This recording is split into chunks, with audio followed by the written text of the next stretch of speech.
Our story continues. The illusion of peace shattered. Odyssean lived in a constant state of high concern. Malik was nearby, no doubt plotting something more heinous. As ever, Odyssean did not fear for himself so much as he did Lilia and the others. However, as Achilleus had said, they would not leave him of their own free will, and he had no idea how to make them change their minds. Noticing his darkening mood, Master Ethan pulled him aside after the next evening. You are not yourself. Does something ail you? There's nothing. The dark eyes burned into his own. Yes, I think that there is, but you do not wish to talk now. Ethan frowned. The other night, I offered whatever additional help I could to you. I think this is just a situation. Perhaps if we met alone when the others slept, I could, at the very least, pass on some advice. Since the death of his parents, Odyssean had more or less relied on his own advice over the years, only now and then turning to the likes of Cyrus and other friends of his father. Still, the merchant had seen much and lived through more, and surely had a view of matters far exceeding that of the farmer. Odyssean finally nodded gratefully to his host. Thank you. I'd like that. Later, then. Say, the hour before midnight, murmured Master Ethan. Nodding again, Odyssean returned to the company of Lilia and the others. It was all he could do from that point on to hide his impatience. The minutes took hours to pass, the hours an eternity. When at last he excused himself from Lilia, the noblewoman becoming used to his late-night walks, Odyssean almost ran through the house. So eager was he to reach the study and pour out his concerns. On his way, he nearly collided with a smaller figure. Cedric looked up at him, the youth's face oddly pale. Ced, what do you still do up? The boy glanced at him, as if impatient to be away from the man before him. Father, my father wanted to see me. Now I'm going to bed. Already feeling late for his own meeting with Master Ethan, Odyssean patted the merchant's son on the shoulder. Of course. Off you go then. Without waiting for a reply from the boy, he continued on. The halls were dimly lit, only a few oil lamps marking the nighttime. Odyssean passed no guards, the merchant obviously feeling very secure in his own domain. That would certainly change once he had heard what his guest had to say. The door to the study was closed, and no light shone through the bottom. Odyssean looked around the empty hall and then knocked once. From within, Ethan's voice bid him enter. Relieved, Odyssean slipped inside, quickly shutting the door after him. The only illumination in the room came from a single candle situated atop a small, mahogany table to the side. Next to the candle sat a decanter of wine and 2 goblets, one of which Odyssean's host, seated in a leather chair next to the table, took up even as the farmer's eyes adjusted to the gloom. Tonight I find the quiet of the night much more relaxing, explained Master Ethan after a sip of wine. The better to think, also. Odyssean slipped into another chair that Master Ethan indicated. Thank you for seeing me. How could I not? After all that has happened, Odyssean, I could not refuse this moment with you. He gestured at the other goblet. Please, I would recommend it. Although he wanted to keep a clear head, Odyssean suddenly felt parched. He allowed Master Ethan to pour him some wine. The liquid flowed like delicious fire down his throat. A strong vintage, but one that touches the soul, I say. Ethan put down his own goblet. You are very troubled, my son. Clutching his wine in both hands, Odyssean leaned forward and explained his concerns for his friends and Partha itself. The older man listened quietly, nodding now and then in understanding. When Odyssean had finished, Master Ethan rubbed his chin in thought. The flickering candlelight danced in his eyes, catching the farmer's attention. Your fears for my people and your own comrades does you justice, Odyssean. I would hope to do no less myself in your situation. But what can I do to keep them, all of you, from harm? I don't know if I can protect everyone. Not from the might of the Triune. I thought I could, once. But after the other night... The leader of Partha rose and began to pace slowly in front of Odyssean. His mind was visibly at work. Yes.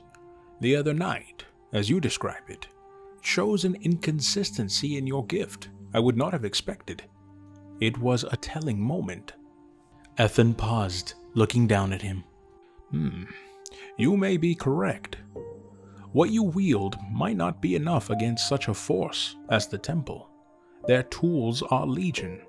I have heard through trusted sources that they have fanatical warriors who make the peace warders seem pacifists. Some claim that these dark, armored fighters cannot even be slain by mortal means. His description struck home with Odyssean. Yes, the attacker in the street.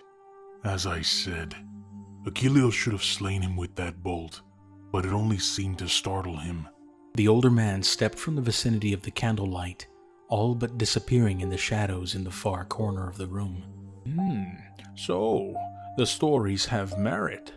It almost makes me suggest. But no, you would never do that. What? Odyssean was willing to try almost anything, if it would at least protect the woman, the people he loved. Tell me. Master Ethan turned to face him again. If not for the fire of the candle reflecting yet again in his eyes, Odyssean would not have been able to read anything of his expression. In that gaze, though, he saw determination, and that strengthened his own resolve. There is one way to protect them, and my beloved Partha, but I feel much guilt in even suggesting it. Please, I won't hold anything against you. Master Ethan, you've been nothing but a good friend and host. Very well. It may be, my young Odyssean, that you can only accomplish what you wish by leaving them without any notice. Leave them in the dead of night and ride out of Partha, as if the hounds of the temple are nearly upon the town. Ride out and meet this Malik. Odyssean leapt to his feet, the goblet dropping and the chair falling backward. What? Now, hear me out. Malik came for you. He wants only you. Whatever the outcome of the encounter with him, by abandoning Partha and the others, you remove them from the situation entirely. The Triune will trouble them no longer. The terrible thing was, what he said had not gone unconsidered by Odyssean already. Yet to hear it said so bluntly put a solid weight to it that pressed down hard on his heart. But it would keep them all safe, especially Lilia. Still, there was something else to think about. But the High Priest's minions are already in Partha. It may be too late to undo that. They watch for you. They will assuredly see you leave, even if you choose to do so this very minute. Such creatures will immediately follow their prey. Or does that not make sense? To Odyssean, it made dreadfully perfect sense. And yet, there was that about Master Ethan's suggestion that did not sit right with him. But it's the only way, his mind insisted. The merchant stood silent, letting Odyssean battle this out himself. Leaving the others behind was the only true course of action. This was strictly between he and Malik. They would all follow me, you think? The creatures of the High Priest, I mean. Oh, I would guarantee it. To do anything to the contrary would be absurd. That finally settled it for Odyssean. I've got to do it then. His host bowed in acknowledgement of the heaviness of his decision. I will assist you to the best of my ability, in any way I can. Ethan reached out a hand. Odyssean instinctively did the same, but just before the two men could shake, a sense of urgency overtook the son of Diomedes. He pulled his hand back and stared at the merchant's eyes. There was something wrong about them. He tore his gaze from the merchant's, suddenly needing to look toward the ceiling. It was too late. From the darkness above, a heavy, armored form fell upon the farmer. It brought him to the floor, their combined weight cracking the boards beneath them. There is ever something that causes the best plans to somehow go awry, Snapped a voice that was not the merchant's. I begin to wonder if it has to do with your curious and unpredictable abilities. Even as Uldyssian struggled against his opponent, he recognized the new voice. It was Malik speaking. Malik in the guise of Master Ethan. All so very simple, or it was supposed to be. Lure you out into the wild, where this could be handled without further complications. But as with last time, nothing can go simple where you are involved, farmer. Can it? His face almost crushed into the floor. Uldyssian gasped. Where is Ethan? Why, right here, replied a voice that was now both Malik's and the merchant's. Let him see. The cleric ordered Uldyssian's guard. From behind, a thick hand grabbed the captive by his hair and pulled hard, forcing him to look up. The image of the merchant still stood before Uldyssian. Right here, in the flesh, Ethan said, once more using the high priest's voice. The figure chuckled, then added, or at least wearing his flesh. He reached up and touched his cheek with the palm of his right hand. Where the hand came in contact with the face, the skin there suddenly dripped as if melting. In large portions, it started sliding down to his chin, where it hung in gobbets. Uldyssian's stomach turned. He struggled to free himself, but the monstrous warrior had him in a tight grip. Through the macabre display, the high priest's own dark countenance began to peek out. Malik pulled his hand away, which caused the horrific melting to cease. He showed Uldyssian his palm. Revealed there was a sight more terrible than the face, for it was no human hand that Malik had, but rather something that matched his demonic heart well. The high priest flexed what passed for fingers, and it amazed Uldyssian that he had not noticed the misshapen appendage despite the disguise. A simple use of misdirection and illusion, explained Malik, reading his expression, or his thoughts. He thrust the limb closer. Granted me by my master to assist in this hunt. I tested it twice before the merchant, whom the Morlu caught as he was returning to his home. He was an opportunity that I could not pass up. Uldyssian spat at the man, unfortunately coming up short with his effort. A guard, a Morlu, the high priest had called him, rewarded the captive's attempt by slamming Uldyssian's face in the floor again. That will be enough, Malik commanded. Whether to his prisoner or the guard, it was impossible to say. Raise the fool up. Another pair of powerful hands took hold of Uldyssian's right arm. The original Morlu shifted to the left. The two armored giants held Uldyssian in vice-like grips. Not as I originally intended, but this will do. The door opened. Glancing there, Uldyssian saw in horror that Cedric had returned. Go! He shouted at the youth. Run! But instead of obeying, or at least looking fearful, Cedric ignored the warning. To Malik, he said, The woman's not in the room. The blood drained from Uldyssian. The voice emerging from Ethan's son was no more that of the boy than Malik's had been the merchant's. No, he gasped. No, she must be there, insisted the cleric. I sense her there even now. The arm, too, verifies that. It is drawn to her, as the master said. You looked in the wrong room. Cedric shook his head. With a dismissive shrug towards the gaping Odyssean, he grunted. This one's scent is all over the room and the bed. Nothing of her. No smell. No trace. Malik reconsidered. I see. So this is a wily prey. Certainly more so than this buffoon.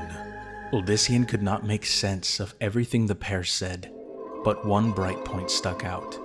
Malik had sent this abomination. Tears streaked down Odyssean's face as he thought of what had happened to the lad. To hunt for Lilia. That, thankfully, had so far ended in failure. Find her quickly, Deimos, the high priest continued. You will leave nowhere untouched. The spell I cast will continue to muffle any sounds within the house only. Recall that at all times. I will hunt her down, Great One, and she will not live long after that. The false Cedric accented his dire statement with an animalistic snort, then left again. Malik smiled at his captive. We will salvage this yet, it seems. Then, you will be on your way to a long overdue audience with the Primus. They'll not let you out of Partha, cleric, Odyssean snarled. The townsfolk, they loved Master Ethan. They'll stop you. They'll tear you apart for what you've done. But why should they stop me? Asked the malevolent figure, putting his monstrous palm to his face. As Odyssean watched, stunned, the flesh moved to cover the revealed areas. In seconds, Malik once more completely resembled the merchant, even to the difference in height. The spell that allowed him to walk in Ethan's flesh was an astonishing, if grisly, creation. Why should they stop their dearly beloved leader? Indeed, there was no reason, and Odyssean now saw that. The guards and any bystanders would be fooled just as he had been, especially in the dark. She must be with one of the others, Malik went on, turning back to the question of Lilia. Perhaps she is already seducing one of them to take your place. The high priest could not have said more terrible words in front of Odyssean. His blood boiled and a mindless rage swept over him. He shoved back in an attempt to free himself from his guard's grip, but instead of a few steps back, steps during which he had hoped his captor's feet would trip, Odyssean and the two Morlou flew across the study, and through the window. Debris rained down on Odyssean as he and the Morlou fell. Despite their predicament, the bestial warriors clung to him as if their lives depended upon doing so. Odyssean, in turn, tried to fold himself up as much as possible, aware that the ground was not at all that far. They collided with a thud and a rush of dirt. The crack of bone echoed in Odyssean's ear. One of the Morlou let out a rasping cry and his fingers slipped from the captive's arm. Odyssean immediately tried to pull free from the other warrior, but the Morlou held fast. As the two rolled over, they came face to face. The night shadowed the Morlou's countenance much, but not enough at such close range to prevent the son of Diomedes from seeing the black pits where the eyes should have been. A fist in the Morlou's chin did nothing. Odyssean grabbed for the throat just as his foe did the same. The warrior's fingers all but threatened to crush his windpipe, yet, for some reason, the Morlou held back. It took Odyssean several precious seconds to understand why. They still wanted him alive after all of this. Why else try to take him in secret? However, while it gave him some hope, he could not completely discount the Morlou for getting orders and finally simply killing the man with whom he struggled. What stared at him from within the unsettling ram skull helmet was not human, not anymore. At any moment, his foe might become lost in bloodlust. With all his will, Odyssean attempted to summon the same strength that had thrown him and his two bulky adversaries so far away. Gritting his teeth, the farmer swung at his foe again, this time aiming at the only target, the heavily armored chest. The Morlou blocked his wrist, slowing the strike. Odyssean's fist splayed open, his palm slapped lightly against the breastplate, hardly enough to do any damage. The Morlou went sinking into the ground as if a huge, invisible hammer had struck him. He sank so deep that there was not even a trace of him to see. Another hand seized hold even as Odyssean sought to recover. Shouts erupted from elsewhere, likely Master Ethan's guards coming to protect their employer and his property. Odyssean wanted to warn them of Malik's horrific masquerade, but the remaining Morlu, having recovered from the fall, now fell upon him in earnest. Perhaps recovered was not quite the correct word, for as the warrior spun Odyssean to face him, the son of Diomedes found himself staring at a head bent completely to the right. A good portion of the Morlu's neck stuck out in an obscene and impossible manner. Yet, none of this appeared to matter to the furious creature. Once again, fingers clamped around Odyssean's throat. The Morlu squeezed, but not enough to kill. Odyssean's air was cut off. He knew that all his foe had to do was wait for him to pass out. Then Malik would have his prey, and no one would be able to save Lilia. Reaching up, Odyssean grabbed hold of one side of the Morlu's head. Gritting his teeth, he pulled as hard as he could. With a horrible sucking sound, the head came free. The Morlu's body shivered and the fingers released. They grasped blindly for the head, which Odyssean pulled back. Like something out of a ghastly puppet show, Odyssean led the torso several steps toward the wall surrounding Master Ethan's estate. Then, with as much strength as he could muster, he threw the head over. The torso lunged, only to collide with the wall. It repeated the attempt, but with the same results. On its third try, the headless body stumbled, then slid to the ground, where, at last, it stilled. Exhaling, Odyssean quickly looked back at the house. There was no sign of any activity in the study, but around the grounds, guards scurried. Two of them closed on Odyssean. The moment they recognized him, the pair slowed. He gestured at the house. Inside. There's more inside. Beware, you must cut off their heads. They looked at him with somewhat fearful expressions. Odyssean did not care if they believed him. He ran past, already fearful that Malik had located Lilia, or any of the others for that matter. Bursting through the front doors, he stumbled over something in the dark. Twisting around on the floor, Odyssean discovered to his horror a corpse that surely had once belonged to one of the merchant's household servants. Once again, the contents of Odyssean's stomach threatened to come up, for the body had been completely and perfectly flayed. First Ethan and his son, now this poor soul. Odyssean was caught between revulsion and bitterness.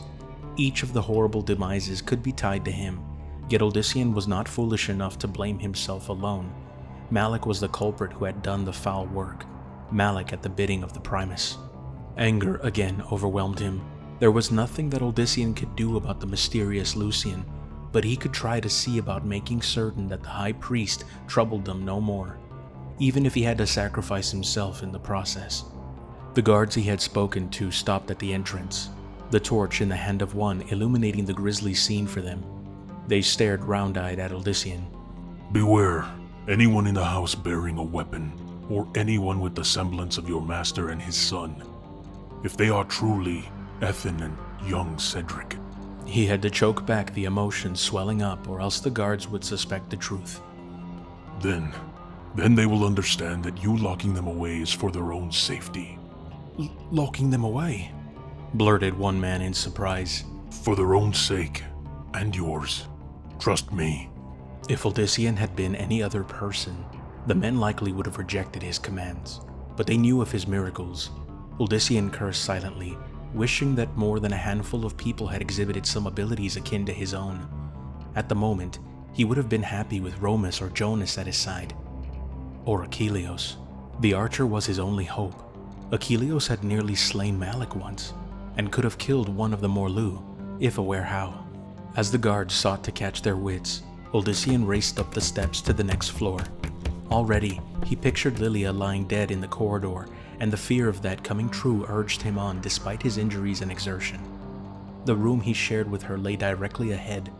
Mustering his strength, Odyssean threw himself at the door. With a crash, it fell open. Odyssean immediately rolled to his feet, ready to face 100 Maliks.